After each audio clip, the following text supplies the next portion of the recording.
শান্তি। Good morning. আজ 4 মে 2026।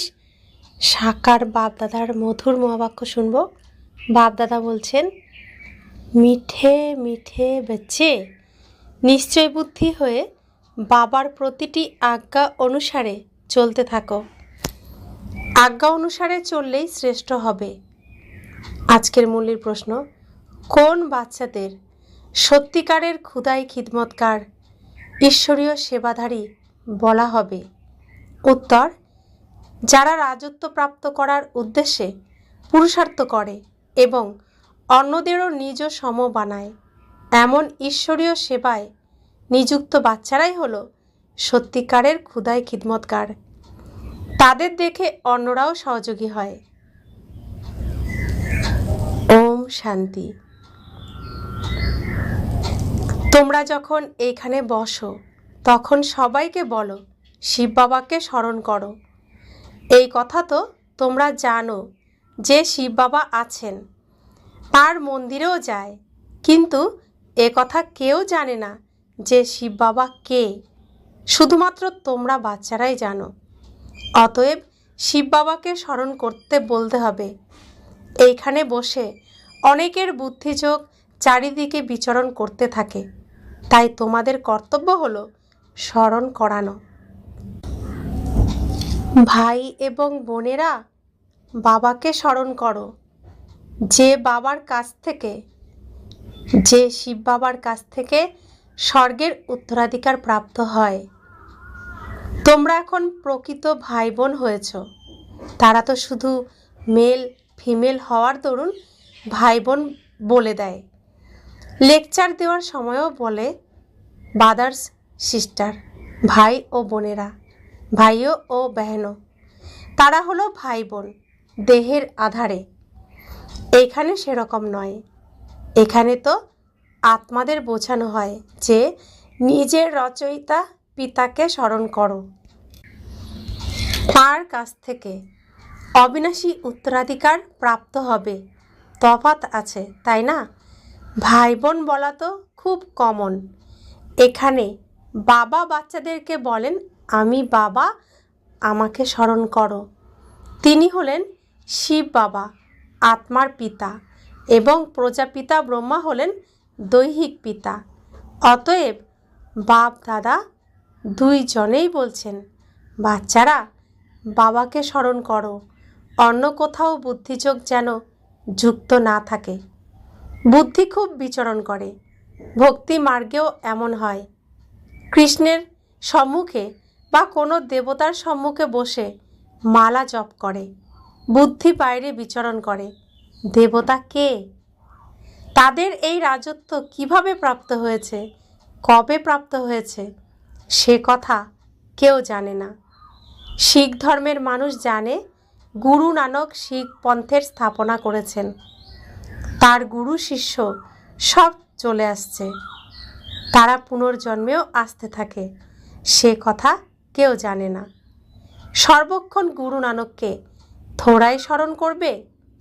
আচ্ছা, গুরু নানককে বা বুদ্ধকে অথবা কোনো অন্য ধর্মস্থাপককে স্মরণ করে, কিন্তু এই কথা তো কেউ জানে না যে এখন তারা কোথায় আছেন। তারা তো বলে দেয় জ্যোতি জ্যোতিতে বিলীন হয়েছে, বাণীর ঊর্ধ্বে চলে গেছে, বা বলে দেয় হাজির হুজুর আছে, অর্থাৎ যে দিকে তাকিয়ে দেখি সেটাই কৃষ্ণই দেখি, রাধেই রাধে দেখি, এমন কথা বলতে থাকে। বাবা বসে বোঝান, তোমরা ভারতবাসী দেবতা ছিলে। তোমাদের চেহারা ছিল মানুষের, চরিত্র ছিল দেবতাদের মতন। দেবতাদের চিত্র আছে, তাই না? চিত্র না থাকলে এই কথাও বোধগম্য হতো না। রাধে কৃষ্ণের সঙ্গে লক্ষ্মীনারায়ণের কী সম্বন্ধ, এই কথা বাবা এসে বোঝান। তোমরা সবাইকে বোঝাতে পারো। নিরাকার বাবা আমাদের এই কথা বোঝান। বাস্তবে সবাই হলো নিরাকার, আত্মা হলো নিরাকার। সে এই সাকার দেহ দ্বারা কথা বলে, নিরাকার তো কথা বলে না। তোমরা বোঝাতে পারো আমাদের বাবা তিনিই তোমাদের বাবা। শিব বাবা হলেন জ্ঞানের সাগর, শান্তির সাগর, অসীম জগতের পিতা। তারও শরীর তো চাই। তিনি নিজেই বলেন, আমি এই ব্রহ্মার দেহে আসি, তবে এই ব্রাহ্মণ ধর্ম স্থাপন হয়। ব্রহ্মার দ্বারা রচনা করা হয় ব্রাহ্মণদের। সুতরাং বাবা ব্রাহ্মণ বাচ্চাদেরই বোঝান, অন্য কাউকে নয়, বাচ্চাদেরই বোঝান। এমন নয় যে আমরা শিব বাবার সন্তান তাই ভগবান, তা নয়। বাবা হলেন পিতা, বাচ্চারা হলো তাঁর সন্তান। হ্যাঁ, বাচ্চারা যখন বড় হয়, পিতা হয়, সন্তানের জন্ম দেয়, তখন পিতা বলা হয়। এনার তো অসংখ্য সন্তান আছে, বাচ্চাদেরই বোঝানো হয়। যারা নিশ্চয় বুদ্ধি আছে, নিশ্চয় বুদ্ধিরা বাবার আদেশ অনুযায়ী চলবে, কারণ শ্রীমত দ্বারা শ্রেষ্ঠ হওয়া সম্ভব। এখন তোমরা জানো আমরা দেবতাদের মতন হই। জন্ম জন্মান্তর আমরা দেবতাদের মহিমা গান করে এসেছি। এখন আমাদেরকে শ্রীমত অনুসারে এমন হতে হবে। রাজত্ব স্থাপন হচ্ছে, সবাই তো পূর্ণ রীতিতে শ্রীমত অনুযায়ী চলবে না, নম্বর অনুসারে চলবে, কারণ এ হলো বিশাল রাজত্ব। রাজ্যে প্রজা, দাস দাসী, চণ্ডাল ইত্যাদি সব চাই। এমন চলন যাদের, তাদের সাক্ষাৎকারও হবে যে এরা চণ্ডালের পরিবারে যাবে। চণ্ডাল কেউ একজন তো হবে না, তাদেরও পরিবার থাকবে। তো একজন চণ্ডাল তো হবে না, চণ্ডালেরও তো পরিবার থাকবে। চণ্ডালদের ইউনিয়ন থাকে, সবাই নিজেদের মধ্যে মিলিত হয়, স্ট্রাইক ইত্যাদি করে, কাজকর্ম করা বন্ধ করে দেয়। সত্যযুগে এমন সব হয় না। তোমাদের একটি চিত্র আছে, যে চিত্রটি দেখিয়ে তোমরা জিজ্ঞাসা করো যে কি হতে চাও, ব্যারিস্টার হবে নাকি দেবতা হবে? তোমাদের সম্পূর্ণ রাজধানী স্থাপন হচ্ছে, কম কথা নয়। অসীম জগতের পিতা অসীম জগতের কথা বসে বোঝান, এই কথা বুদ্ধিতে থাকা উচিত। আমরা ভবিষ্যতের জন্য পুরুষার্থ করে উঁচু পদমর্যাদা প্রাপ্ত করব। শ্রীমত অনুসারে আমরা শ্রেষ্ঠ মত রাজপদ পাব, এবং অন্যদের যখন নিজ সম তৈরি করব, তখন বলা হবে খুদাই খিদমতগার। কারো কিছু লুকানো থাকবে না, ভবিষ্যতে সব জানবে। একেই জ্ঞানের প্রকাশ বলা হয়। জ্ঞানের আলো প্রাপ্ত হয়। মানুষ তো কিছুই জানে না, বোমা ইত্যাদি তৈরি করে, কোনো জিনিস ভরে রাখার জন্য তৈরি করা হয় না। সর্বপ্রথমে তলোয়ার দিয়ে যুদ্ধ হয়, তারপরে বন্দুকের নির্মাণ হলো কাজে লাগানোর জন্য, রাখার জন্য নয়। যদিও বোঝে এইসব দিয়ে মৃত্যু হবে, ট্রায়াল তো করেছে না। হিরোশিমায় একটি বোমা দিয়ে অসংখ্য মৃত্যু হয়েছিল, তারপরে দেখো আবার কত উন্নতি করেছে, অনেক বাড়িঘর বানিয়েছে। এখন এমন বিনাশ হবে না যে হাসপাতালে পড়ে থাকবে, হাসপাতাল ইত্যাদি তো থাকবে না। তাই আর্থকোয়েক ইত্যাদি একত্রে হবে। ন্যাচারাল ক্যালামিটিস কেউ আটকাতে পারে না। বলাও হয় এই সব হলো ঈশ্বরের হাতে। তো প্রাকৃতিক দুর্যোগ সব কিছুই মানুষের হাতে নেই, তো বলা হয় সব ঈশ্বরের হাতে। এখন তোমরা বাচ্চারা জানো বিনাশ তো হবেই, দুর্ভিক্ষ আসবে, জল পাওয়া যাবে না, সেসব তোমরা জানো, কোনো নতুন কথা নয়। কল্পপূর্বেও এমন হয়েছিল, কল্পের জ্ঞান তো কারও নেই। বলেও থাকে খ্রিস্টের থেকে 3000 বছর পূর্বে প্যারাডাইস ছিল। তারপরে শাস্ত্রে কল্পের আয়ু 1,00,000 বছর লিখে দিয়েছে, সেদিকে কারও অ্যাটেনশন নেই। সব শুনে নিজের কাজে ব্যস্ত হয়ে যায়। অতএব এখন বাবা বোঝাচ্ছেন, এখন শীঘ্রাতিশীঘ্র পুরুষার্থ করো, স্মরণে থাকো, তো খাদ নষ্ট হবে।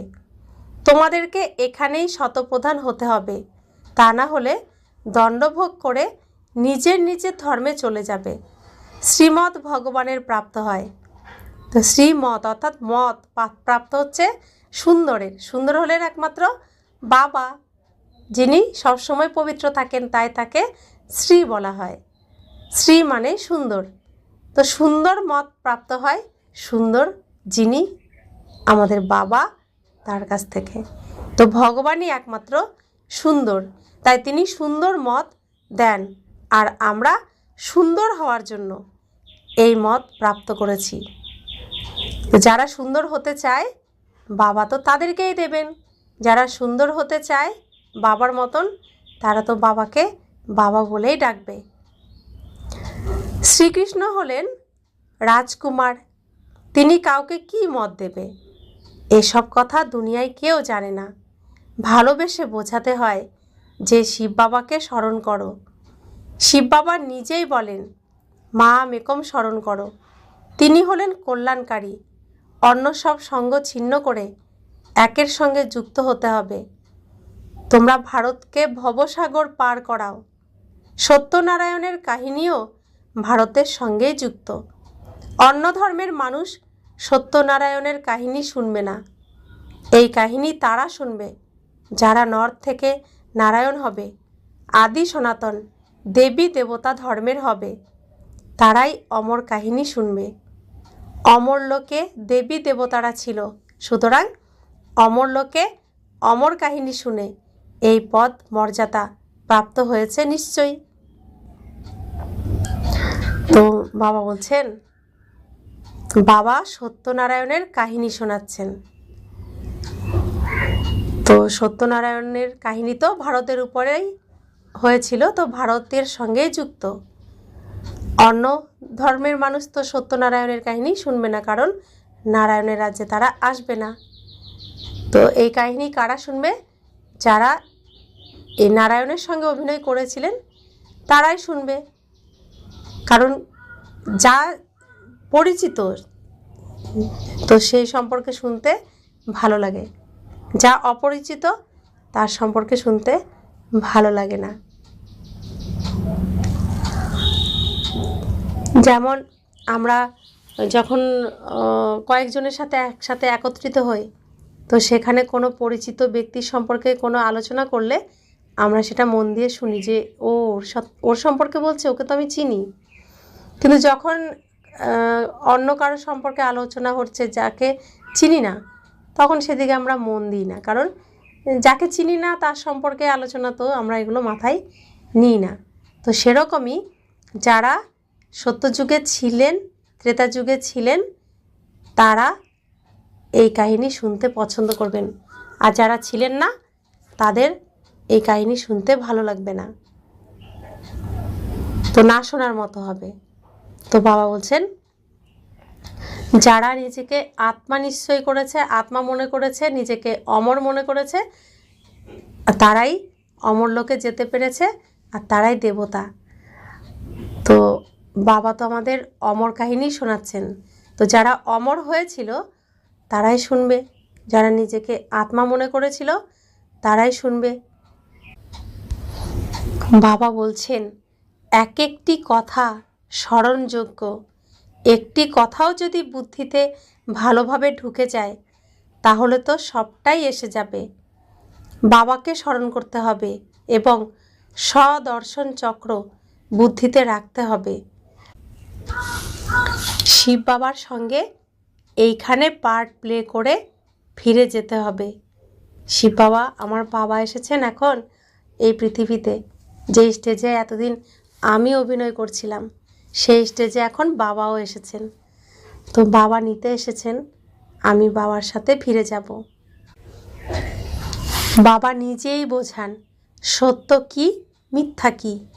সত্য তো একটাই, বাকি সব হলো মিথ্যা। লঙ্কায় রাবণ ছিল, একজনের কথা বলা হয়েছে কি? সত্যযুগ ত্রেতায় এমন কথা হয়ই না।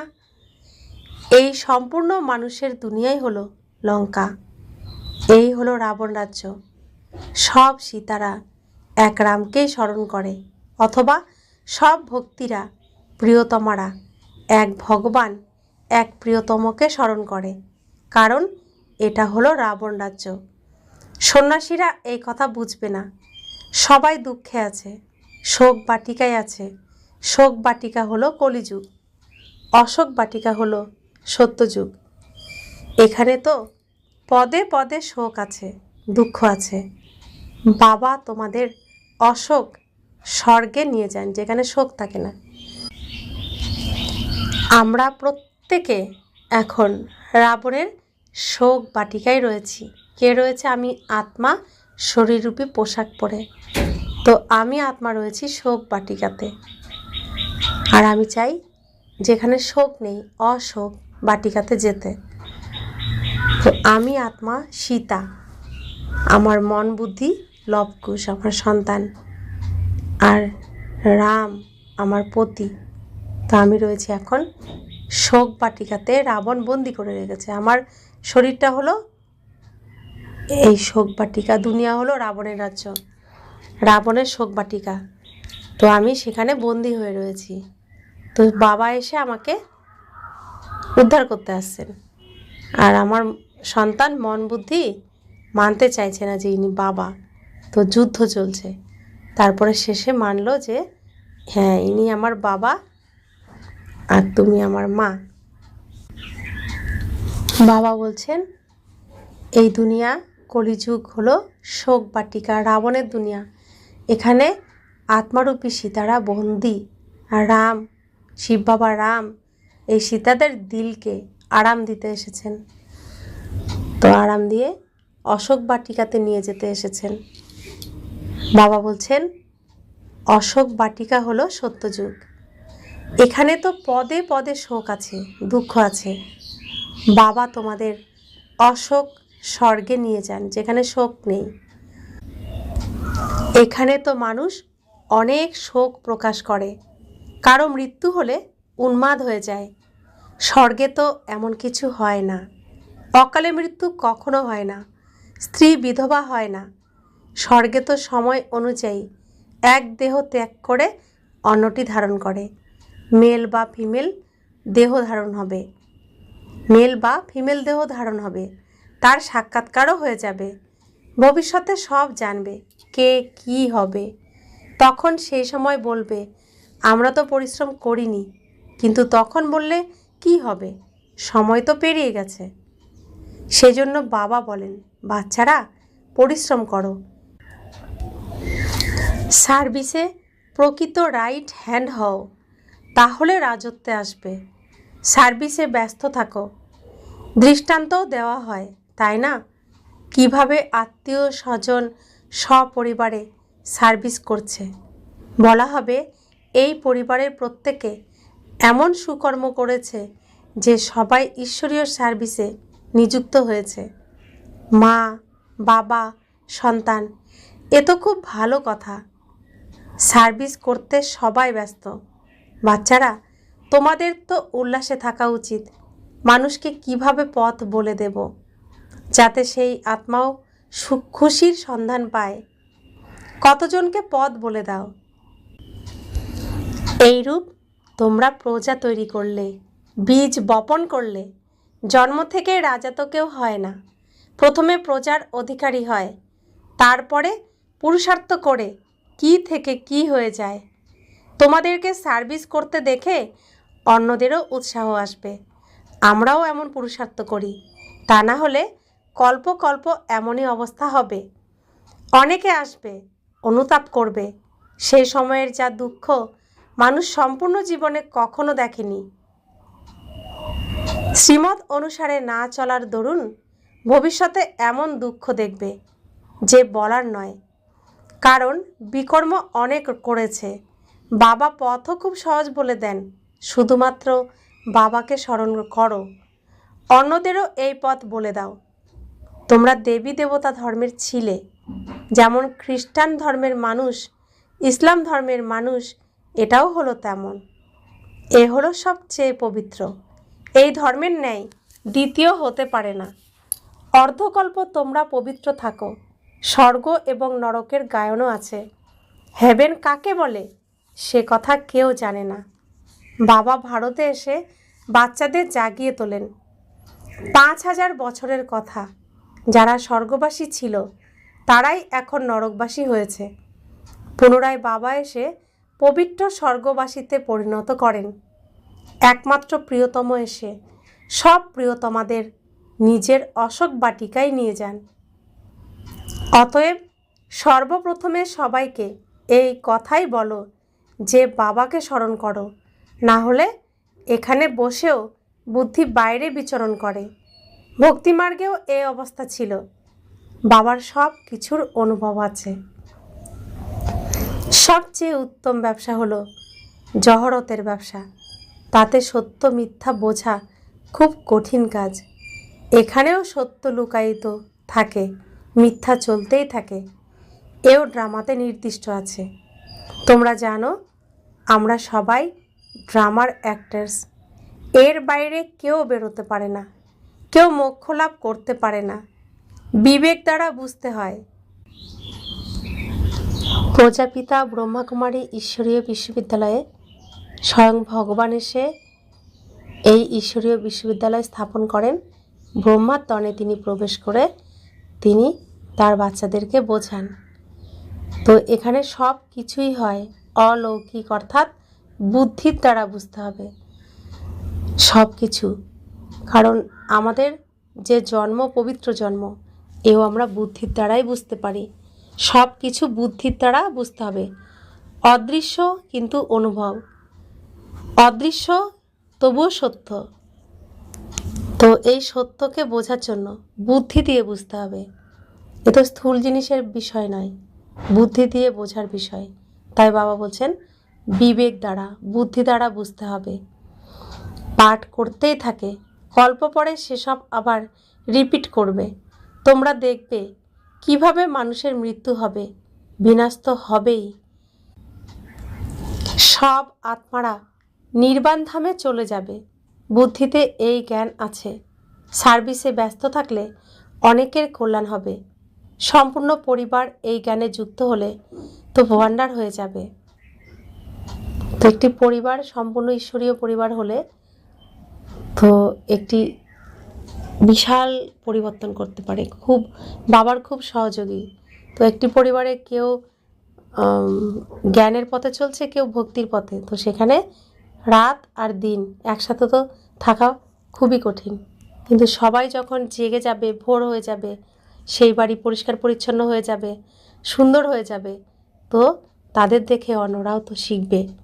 তাই এক পরিবারের সবাই, সম্পূর্ণ পরিবার এই জ্ঞানে যুক্ত হলে তো কত আশ্চর্যজনক হয়ে যাবে।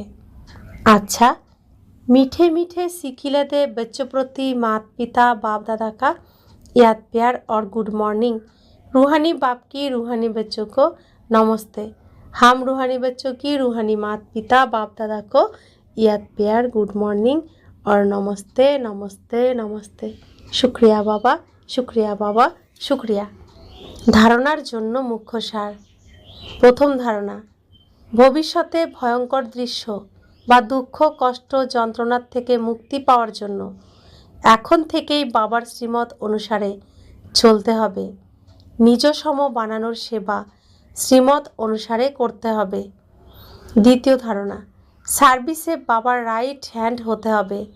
আত্মাকে খুশি করার পথ বলে দিতে হবে, সকলের কল্যাণ করতে হবে।